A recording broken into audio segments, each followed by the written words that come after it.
It's so nice to see all your faces. Look at you, look so relaxed, Lisa, just hang. So I have a really old tablet, so I can only see who is ever talking Okay. in my format. So if you're not talking, I can't see you. I have no idea how many people we have on. All right. Currently I have 22, so have fun Cool. to navigate through there. Okay. All right, so I'll go ahead and start. Welcome everyone. Thanks for joining us today. We are here to discuss the topic of school agreements, restrictions, and communication in regards to COVID-19. So with us, we have Holly Haneke from CIS Spokane, Kathy Ulrich from CIS Renton Tukwila, and Lisa Reynolds from Be The One Linden High School. And so I'm going to go ahead and pass it off to Holly to tell us a little bit about her program and what they're doing in regards to communication and kind of the restrictions that exist and how you can work around it. Go ahead, Holly. So I am with Communities and Schools of Spokane County, and we have the Primetime Mentoring Program, which is obviously a school-based program. We currently have over 400 mentors and mentees in our program, which has made it really challenging for the COVID situation. And so it took us a little while to kind of figure out what we were going to do to allow, or help mentors and mentees stay connected. Because everything that we do is really run through each of our school districts and individual schools. And so we work with school supports within each of those schools who kind of do a lot of the vetting and have the eyes on the program. And so what we did is we rolled out some options for our schools, trying to take into account to make it equitable for all the students, realizing that some students wouldn't necessarily have access to computers or internet and things like that, but just trying to hit on some different cylinders for them to connect. And so what we did was we rolled out a few different options for our schools and school districts. And the first option was an email pen pal program. So for the mentors and the mentees that did have the ability to send emails back and forth. And essentially what happens in that is that the mentor would have to send the email to the school support. So the other piece of this is that the school has to agree to these options, because they're basically the ones that are doing the vetting of the emails and things like that. So we rolled out some procedures with that as well. The school support, I'm sorry. Yeah, so our school supports are typically, most of the time it's a counselor, but sometimes we have school nurses that we work with that are the ones that kind of champion the program at that school. Sometimes we work with assistant principals. So it just depends on who at each particular school is running the program there. And they're the ones that are doing the matching and all of that. So they're the ones we work with. They're the ones that have to agree to this, because they're the ones that are going to be receiving the correspondence, vetting it, because obviously in our policy we can't exchange any contact information between mentor and mentee, which makes it very challenging. And so everything that comes in, they have to vet, and it has to be sent to the student, to the mentor from that school support. So we rolled out the email pen pal option. We also said, hey, if you want to do a snail mail option, that's an option too. Again, it's just going to have to be sent to the school, vetted by you, sent to the student, which is also going to, you're going to have to provide, return envelope with a stamp for that student if that's something you want to do. So as you can see, there's a lot of logistics to it. And then we also provided a third option, knowing that some mentors and mentees may not engage in this. We wanted to make sure that if we had a mentee whose mentor chose not to engage, we wanted to still encourage that student through the program. And so what we're doing is we've created 9 weeks of notes of encouragement with some activities for like the younger students that we're going to send to each school support, and then they can either email it to the student if there's access, or if they want to print and send it to the student, they can. But we wanted to figure out ways to keep the kids encouraged through our program. And so we have a number of schools who've already started mostly with the email option. It looks like that's kind of the option that most of them are choosing at this point. And so a lot of schools are signing on to that. And so each school is kind of picking and choosing what they want to do. We have one school district that the schools aren't even receiving mail. So the snail mail option isn't really an option for them. So I think everybody's just trying to figure out the best way to keep them connected. That's what we're doing. We're running into lots of barriers, lots of challenges along the way, but just trying to do the best that we can to try and offer some connection. So quick question, Holly, so to confirm, you cannot reach out to the kids. Your staff cannot reach out to the kids. That's one question. And I guess that's my primary question. And then the second one, what have you thought about connecting with your mentors, or is that a different? So the first question, so we don't typically have a lot of correspondence with our students. And so, because we've talked about taking in some of the mail ourselves, which is challenging because there's so few of us and so many students and mentors. But one of the challenges that we have is on our consent forms, some of the families don't fill in all the information. So sometimes they'll leave out their address. So we don't have access to an address. And then with our program, they only have to fill out a consent form one time. And a lot of our kids move. And so there's just no way for us to really know exactly where they're at. And so communication is just, we very rarely as our staff are communicating with the students. We primarily are just communicating with our school supports. Okay. And then what was the second question, Janet? Sorry. Have you talked about, or how you keeping mentors engaged? Yeah. So one of the things that we're doing right now is our mentor coordinators are making personal phone calls. We just really like to have that personal touch, and I'm hearing from my coordinators, I think they're eating it up because there's been some long conversations. I think there was a 40-minute conversation with one of them the other day. And so I think the mentors are really appreciating that one-to-one connection with our staff. We're really just trying to take some time to get some feedback from our mentors, because during a normal period of time, and our people are part-time, they're like 20 hours a week, it's just hard to make those personal phone calls with having so many people that you're managing.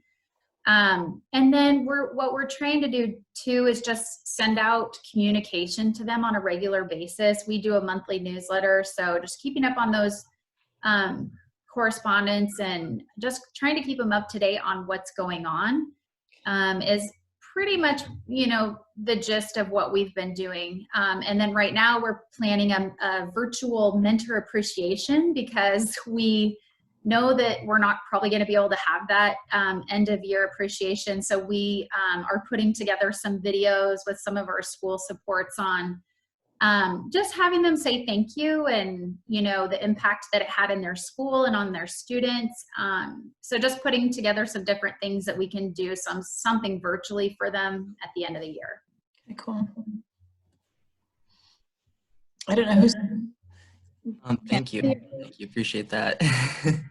Also, I just wanted to point out, if anyone has any questions, feel free to send them in the chat box, and then I will review them and ask when we have a break. Okay, moving forward, Kathy, if you'd like to go. Sure. It's kind of hard to follow, Holly. I wish I had gone first because you guys are, you have a much more, going to be very transparent. You have a much more robust mentor program than we do.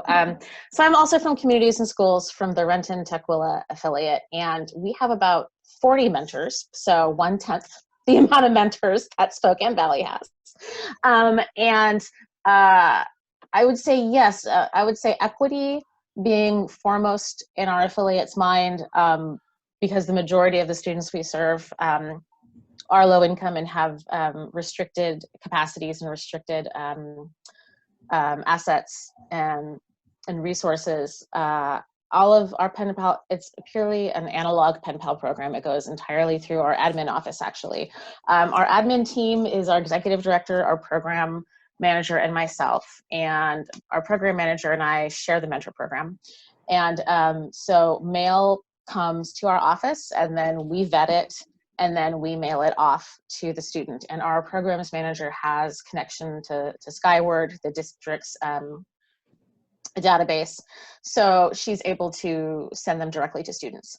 And what's nice about the Pen Pal, the analog version of a Pen Pal program, is we're getting a lot of like packages through the mail, like coloring books and crayons and craft things and things for their mentees to do.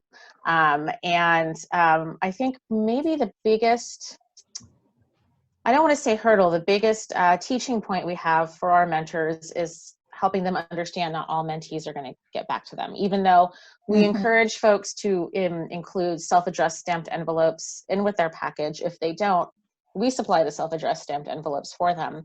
So the mentees are able to have everything they need to respond, but of course not all mentees respond.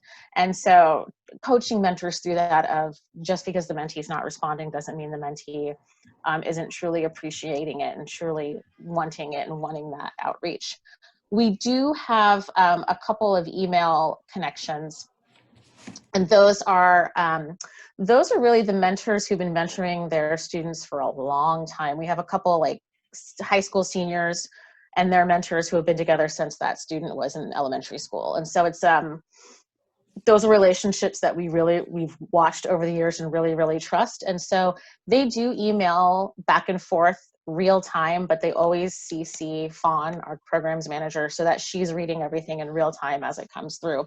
That might be a liability issue because we're not vetting it before it goes out, but because that couple had been together for years upon years and have built that trust through all three of us over time, we felt it was okay to let those communications go back and forth in real time as long as we were vetting it at the time. I am very interested in learning more about some online platforms, but again, it's that equity piece. You know, for instance, we have an emergency fund that we just paid a family's cell phone bill because their one cell phone was their only internet connection for the whole family, and that was how the kids connected to school supports. And so, you know, that's kind of a case study of the families that we serve and the mentees that we serve. And so I don't think, I would love that online option, but I don't feel it might be equitable for our particular community. So that is where we are. I don't know if that is all informative or helpful. It's not nearly as robust as Spokane Valley's. I also know that Spokane Valley goes through a huge geographical region too, so there's also those challenges that they work with, where ours is much smaller. So is that at all helpful? Yeah, of course. You see smiles and nodding heads. Okay. Yeah. But I do love Holly's point of like, I've been working to reach out to our donors and just checking in on them, saying, hey, how are you doing? But I need to do that with our mentors as well, especially because we don't have 400 mentors, so there's less excuse. Like, we really need to reach out to them one-on-one and say, hey. There's still fewer people, right? Yeah. So I think that's a good lesson for all of us in this time, is reach out to all the people supporting you right now and just check in on them. Great. Thank you, Kathy. Okay, and then moving forward, Lisa Reynolds from Be the One. Hello. So I'm Lisa, and I work with the Be the One mentoring program in Linden, Washington. We're at the high school. We're a school-based program. I have the largest program for Be the One. I have about 50 student matches, mentor matches right now. We also have a program at our middle school with a coordinator, and smaller programs in Ferndale and Nooksack that each have their own coordinator. So there's 4 of us coordinators that work together. We, being in a school-based program and located in the school, we're school employees, so we have access to Skyward and anything else that school employees have, school district email, stuff like that. But the way our program has been set up is that it's all school-based, and so everything happens on campus, and there's no direct contact between the student and the mentor in any other way than through the coordinator. So that presents challenges, as other people have said. So our district has, well, we've done a few things as coordinators. The first thing we did is we reached out to all our mentors the first week we were closed, just to kind of let them know what was going on, and called I talked to almost everybody, and a lot of those were long conversations because people had a lot of questions and concerns. And we've also offered a couple online Zoom meetings for the mentors to just join in with the mentor coordinators to just connect for those who want to. Oh, hey, Jim. I didn't know you were on. Hi, Jim. I just saw you pop up. So we've had, some do that. I have tried to reach out via email to all my students, because in Linden, our district is keeping the line of there can't be direct communication. It has to be through the coordinator. So I can give an address and they can mail, and they've let us do that directly. It doesn't have to go to me first. And I've encouraged mentors to include an envelope if they want something back. And then I'm able to email through school email. The mentor can email me, and I can forward it on to the student and remove the contact information. We specifically asked our district assistant superintendent, when we closed, if there was anything more that we could do at this point, such as Zoom calls where mentors and students could be on there together. And we also have one of our program, a guy that works on our website who's a computer guy, and he designed a secure texting platform. And this was like 2 years ago, that he wanted to know if we could use, and the answer was no. So at this point, when I brought those questions up, they said yes to mail and yes to email, but no to texting and no to Zoom video. And I was told that we could revisit that decision later if we wanted to, but that that would be down the road. Currently, our district is I think, like many others, trying to get technology into the hands of students that don't have it. So yesterday I was at my school and we were handing out laptops, and so I was able to actually see a couple of the mentees that were there picking up laptops to tell them, hey, there's email waiting for you, in your laptop. I have, I think, 9 mentors and students that have been emailing each other back and forth on a fairly regular basis. Some of them almost every day, and just sending little messages back and forth. So that's been great. I have a whole lot more that haven't responded to my email of them. And part of that determining who doesn't have technology, who doesn't know to check their school email. And so now I'm kind of on the next phase. I don't know if Brian logged on or not, but Brian and I just talked on the phone. He's our middle school coordinator. And so he's been reaching out to all the parents of the students who have mentors to see if it's okay to help connect them by email, or if there's another way to do that. So that's going to be my next step, is after we have another laptop handout on Thursday, and hopefully more people get laptops to be able to at least email. So that's kind of where we're at, and we're probably about a week or maybe 2 weeks away from asking again the question of can we text or can we do any kind of video chatting. I know that the district is really focused on getting continuous learning going and getting laptops out to everybody, and all of our students are supposed to get on Microsoft Team groups with their classes. And so there's just a lot of things going on, and we are serving less students overall the district, and so we're not number one on their list. Right. So we're trying to be helpful, be sensitive, and just keep communication going with everybody as best we can. Cool. Thanks. I want to pick up on a few of the just notes that I saw come up.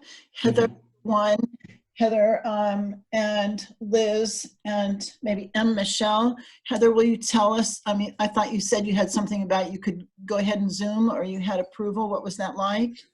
Yeah, so we're the mentoring program. We partner with 2 school districts in the Snoqualmie Valley, Riverview and Snoqualmie Valley, and both districts have approved Zoom mentoring with the parental permission. The things that how we safeguard that is we have to be present during the call. They have to have a password protected. They have to have a waiting room. And then once everyone's in the room, you can actually choose to lock a room so no one else can enter. So we have that in place. And we also give the option for email and letters. Both school districts kind of handle things a little different. So it's kind of new, and then we're trying to figure out resources, because that's been some of our mentors' feedback is they would like to know what can we do with each other. So we're trying to find resources. Are there approved sites to go to? Are there activities? So we're exploring that right now. So if anyone has resources for matches, what they can do, that would be great. We've also been trying to stay connected with our mentors. We've had a mentor informal meetup, which we had a really good turnout for that. And we also did a roundtable where we had Jerry Blackburn present on anxiety, and we partnered with Voice, and we had about 50 people on that call. So that's the way, and then just emailing back and forth with people. So. Cool. So I'm just going to recap, Heather, so I understand. We have approval from the 2 districts to do Zoom mentoring with parental consent. We've passed protection. And will you say something about when you say lock a room, that's electronically locking something. It's not like, Yes, look at my hair. This is why I ask these questions. Yes, there's a setting. If you open your participant window, there's 3 dots in the lower right. One of the option when you're the host is you can lock a room. Okay. So you host it and lock it with the student and the mentor? Is that Correct. how you do it? Okay. Great. So you have to establish the time with both of them and be connected. And that's elementary? Elementary through high school. We serve, so we're in 2 districts, and currently we're in 12 schools of 16. Okay.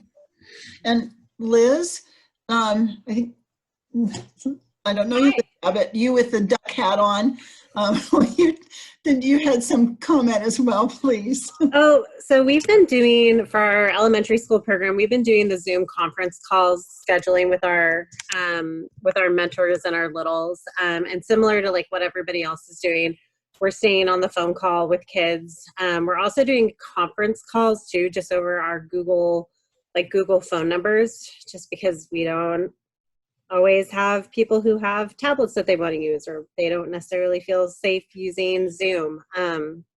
So yeah, that's been a good way. I actually have a team member right now who's like on a Zoom call, which is great. She's sending me pictures right now.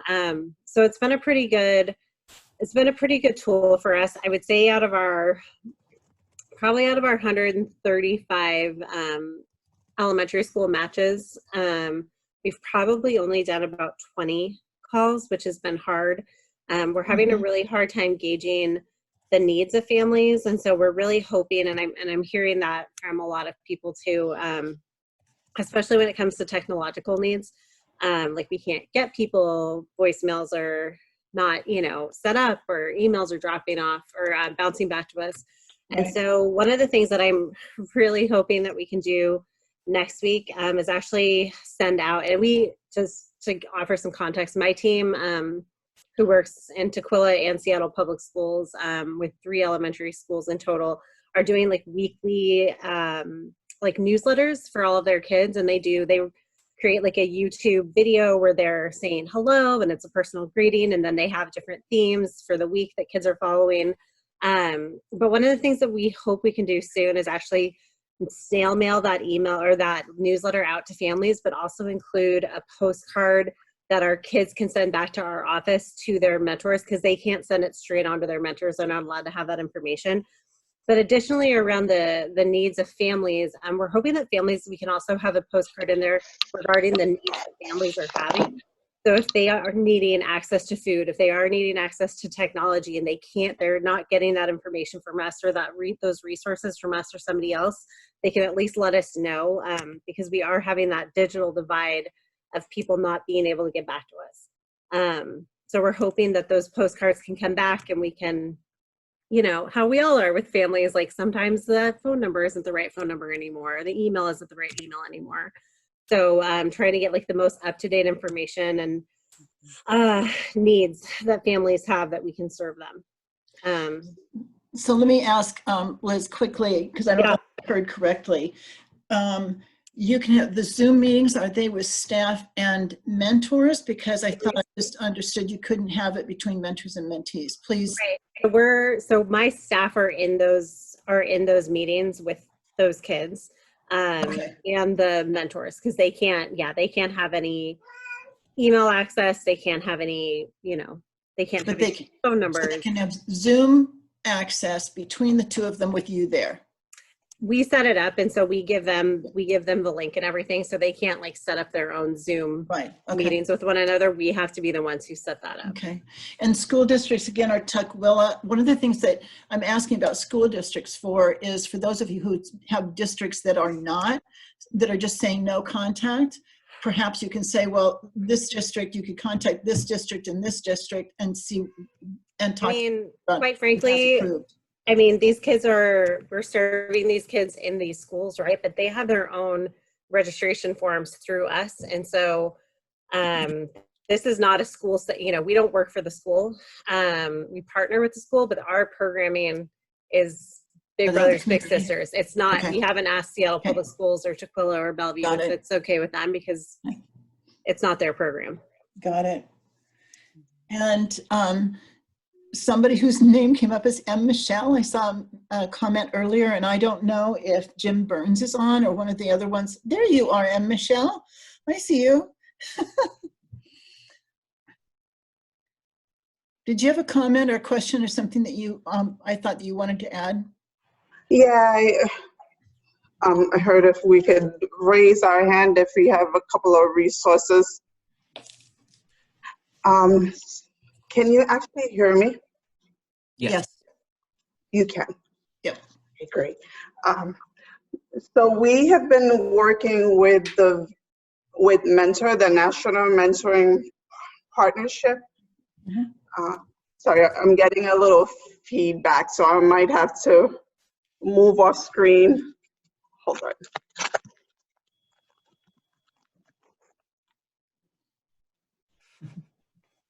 Are you speaking though, Michelle? All right, can you hear me better? I could hear you before pretty well. You just had echo. I didn't hear an echo on this side.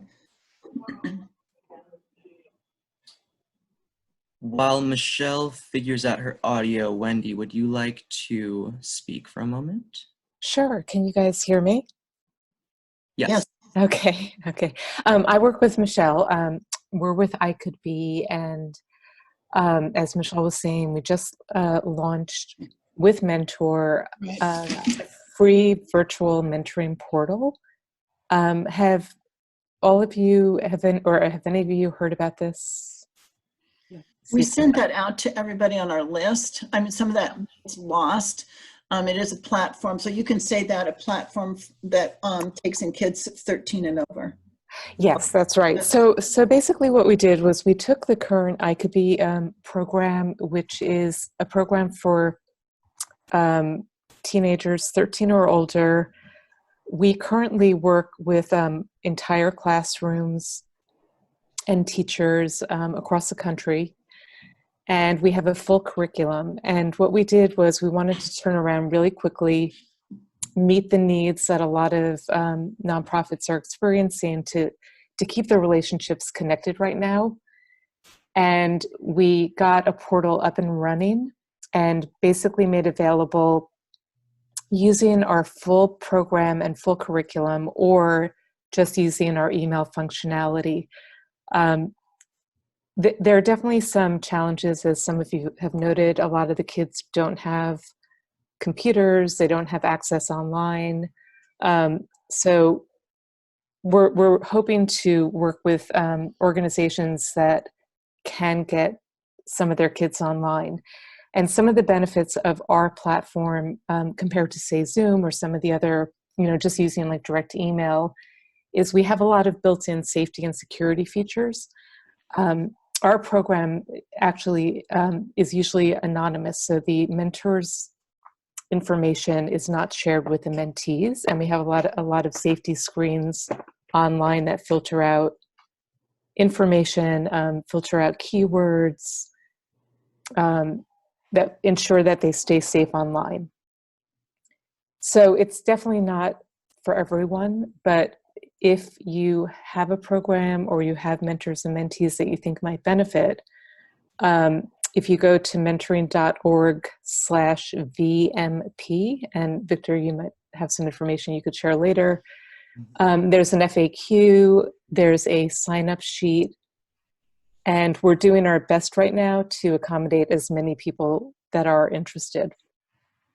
And that's at no charge, right? But it's through what period of time, Wendy? Is there no charge, or is that not got an ending period right now? So the first phase is really for the next few months through the end of the school year. And we know that might trickle into the summer. What we're currently doing is we're trying to fundraise on the back end to get people to sponsor this so that we can extend it and add more mentees. So right now we're looking at kind of a 3 to 6 month period, and it's first come, first serve. So we're taking as many people as we can, and then we're trying to do additional fundraising to keep extending that out to like into next year, ideally. Great, thank you. Thank you. Jim, are you, not Jim Schmutzer, Jim Burns, are you on the line?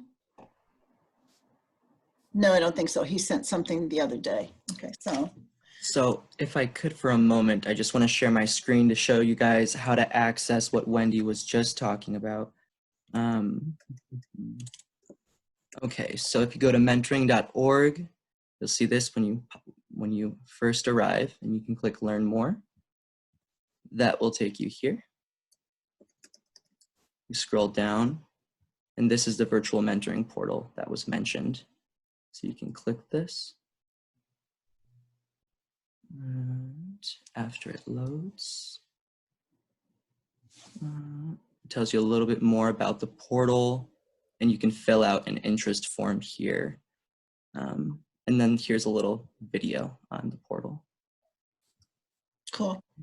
And then Janet, did you want me to share Jim's file? Did you want to talk about that? First, I would like to ask if there's anybody else who wants to share who's been finding success in a different way, or been doing different things, particularly with schools or your programs. And before we close as well, say if I know that Victoria and her colleagues in the coalition on the East Side have been sharing lists of activities to do. I've seen those go by. If anybody has lists of activities and wants to send them to Vic, we can put those together and turn those around this week, so that everybody has. Okay, great. Thanks, Susanna. So everybody, if you just have lists of them or whatever, we'll put that back. And I think if you would nod or give thumbs up, it seems to me that our communication, when it's an individual topic in a short email gets seen by you guys better than if it's like, here's 3 things and we're sending out. Is that true? Okay, because it's just like what's effective, quick topics. They may come more frequently, but I think the things get buried when I see you guys say, no, I never heard about that before. Okay, so then that's me being quiet. Would love to hear from the rest of you who have experience and thoughts or questions, please.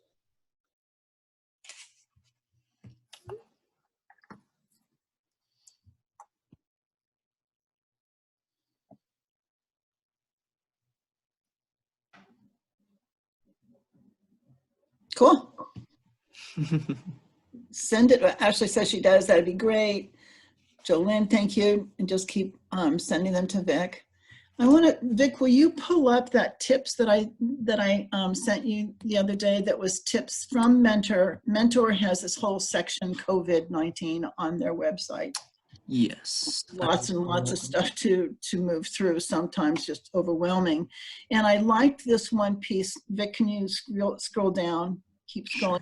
Tips for Mentor shifting to text-based stuff. Keep going, keep going, keep going, keep going, keep going, blah, blah, blah, keep going. Okay, stop. One of the things that I think that there's a real difference in obviously texting and typing than there is in speaking. And I thought that these tips were things that I wouldn't always be thinking of like being sure that mentors know that, open-ended questions are, sometimes it's hard not to ask them. Using emojis and GIFs and memes, GIFs or GIFs, whatever they are. Can add to Vic and I do this all the time, actually. We search for new emojis to put on for our emails back and forth, especially now. We did it before, but especially now. And talking about self-disclosure, there's a piece that obviously that you guys know that in dry humor, sarcasm, being facetious, all that stuff works pretty well when you can see somebody's face, the deliverer's face, but not so well, I think, when there's, when you can't do that. The other thing that I saw that I think you could take that off or scroll down, Vic, see if there's anything else on there that I thought was useful, is consistency. You can keep going. And that is scheduling it. Somebody said, texted and said, well, how often? I mean, if you have that luxury of Zoom meetings and callings, that if you can set a schedule for it, it's A, more likely to occur, and B, feels more consistent for the youth and the mentor. Oh, we're going to connect on Tuesdays, like we used to connect on whatever day. So you can take that off, Vic. Okay. Thanks. All right. And it seems someone called in. They said hi. I'm not sure if they were trying to speak or if they were just greeting us. Hello. Oh, hello. Hi. Hello. Who is it? There you go. I think I was muted the whole time. This is Jim from Jim. Walla Walla. Great. Oh, good. Yes. Just saying, I was just asking if you could tell us a little bit about what you've done, because in your email, it looked like you've been having some success over there in Walla Walla. Well, we have success because we have some really great partners at Whitman College and Walla Walla University and Walla Walla Public Schools and College Place Public Schools. Walla Walla Public Schools working with Whitman and our coordinator at Whitman and myself, and whatever kids don't have Chromebooks, they're going to supply the Chromebook and a hotspot so they can have internet access. Walla Walla U, we have a mentoring club, and the mentoring club is working on getting notifications out to all the mentors about doing this kind of thing virtually. And we've also contacted everybody by email, and they've sent back whether or not they want to do this or not, and most do. We've sent out texts as well, and they're already sending in little notes to their mentees so they can give so that they know, the mentees know that they're there. One of the things that we do have is that we have permission slips, but we work through the interventionalists in every school, and we don't go above 5th grade. So we're K through 5, and we have permissions from the parents, and we're working on getting those things in, like a Google Chat, and also meetings through Zoom with Walla Walla University. And so we're using the Walla Walla University actual account, and the administration there has said that we can use that to get to the kids. We have like 85 mentors at one elementary school, and we have another 100 in the 5 schools in Walla Walla Public Schools. So it's working. We're working on all these permissions and so forth, and the cooperation between the school system and the parents and us seems it's really well known what we're doing, and I think that we're going to have permissions and also being able to monitor at random, and also being able to monitor check-ins and check-outs. So we know that they only have a certain time between Tuesday, Wednesday, and Thursday between certain times, and they can't be on at other times. So that's what we've got so far. But working with Whitman and Walla Walla Public Schools, that's going to be one set of kids, and Walla Walla U and our mentoring club at Walla Walla U and the university and the school system there. That's another set of rules that we're going to work to perfect with them and what they need. And that's what we're doing so far. Well, I'm a little confused by what you're talking about. So when you say they're communicating, or they are texting and emailing, does that through? Sorry? Does that have to, do the texts and emails need to go through you, or the schools giving you permission, along with parent permission, for tutors and mentees to be communicating not through friends? At this point, the emails and texts go through us, at Friends, to both parties. So we mostly communicate with the mentees. Excuse me, we mostly communicate with the mentors, and then they send us notes to pass on, and then we pass on to the kids by way of mail. But we're looking at having it to where kids can actually see their mentors, and the mentors can see their kids. Right. And at certain times. Jolynn, I saw that you had a comment. Anybody else? Were you just saying that you have a platform? I was just answering a question that was in the Okay. Right. I just want to point out, because I think a lot of people who are using Zoom are curious about how that works. And I saw that Jolynn mentioned a couple times. So one, I just want to point out what Jolynn said. The mentor, the mentee, and the coordinator all have a separate account on Zoom. And then Jolynn, did you say that the coordinator sits in on the conversation? But yeah. So I, as like a manager at the organization, have the primary account. And then I've added each staff member as their own user, so I can like shut down their account when they quit if I need to, right? So that can't be used later. Some of those accounts are paid, which means they can do longer meetings with lots of users. Some of those accounts are basic, which means they have a 45-minute time limit. And you can have both under the same parent account. If you only want to do free accounts, you can do that. But then we organize the link. So like we work with the mentor and mentee to set a time. So Tuesday at 5 p.m. And then we schedule the meeting. We send them the link, but we control access with, the waiting room, or who gets in or who gets pushed out or muted or whatever. And then the mentor and mentee log in using their own links and names. We send them the link, they log in. And then, but we control that. And typically what happens is the mentor and the student will share their cameras, but our staff will sit there with the camera turned off. So you just see the name. So it doesn't look like they're, right. We thought that might provide a little more privacy. So like we're not a part of the conversation, so to speak. So that's how it works. It is a little bit of legwork to organize individual conversations for folks. But we're doing that with high school mentors who are mentoring younger kids too. So just they a were, little they were, legwork. so there's Kitty. Is Yeah. the school, are the high school kids who are mentoring middle or elementary, oh gosh, what I was gonna say. So they're considered, is it happening in the school so it has these other issues, Jolynn, or are these community-based matches? No, they're all school-based matches. Okay. For our community-based matches, we allow them to have direct contact from Right. their own Zoom accounts. We don't need to manage that because we have Yeah. safety parameters in place for that. Oh my gosh, this cat.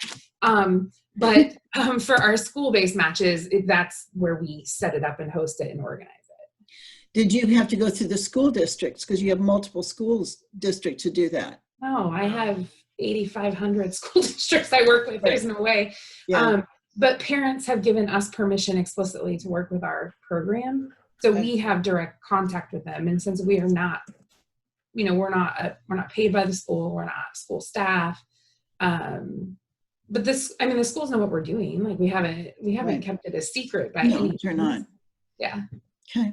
And to speak to Jolynn's point, the schools do know what we're doing. And so our staff sends weekly updates to teachers, to administrators about what's going on. Some of those teachers are actually the ones who are helping us get in touch with families.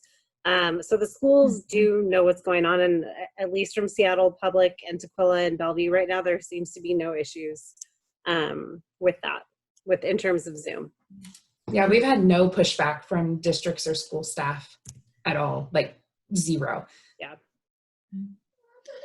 So I'm looking at time. That's often my role in meetings. I have this thing about time. I want to thank you all for joining us, particularly Holly, Kathy, and Lisa. well, Lisa, thank you so much. And see, they're smiling there like, oh, me too. And you're right at the top. Anyway, thank you so much for just taking a little bit of time and talking about your programs. I really appreciate questions from everybody. From my perspective right now, this is we're going to go on to some other topics as we move forward in the next couple of weeks, which I believe Vic has sent out, and we'll send out Zooms for that. Vic, will you remind us all of what the next topic is? I think it's activities. I believe it's mentor and mentee activities, yes. Yeah, so again, if you send us all things out, we'll send those before next week. Some of the things that, just as a taste, I was talking to Mike yesterday. Was it you, Mike, that I was talking to about playing the same game? Like when my daughter was in Istanbul for 7 years, we always play really silly games. So we sent her a copy of Sorry, and we played Sorry, and we had Skype on at that point. So we could all, move when it was my turn. We could literally play games together of just looking for your creative ideas about what's happening with matches. So that's what we're going to go. There'll be another one about, we've asked Bailey Wooten in particular to talk about match closure, because matches have soft closed in many ways, regardless of, and there's programs that sort of close softly anyway at the end of the year for school year, and there's what process can be done. So it's just so wonderful to see all your faces. I love that. And thank you, Vic. So send questions or requests for, particular things, send us resources, and we'll be a conduit for that back to y'all. Yes, thank you so much, everybody. If anyone would like to participate in future conversations, to share resources, reach out to me, send me anything and everything you've got, and I will share it back with all of you. So thank you.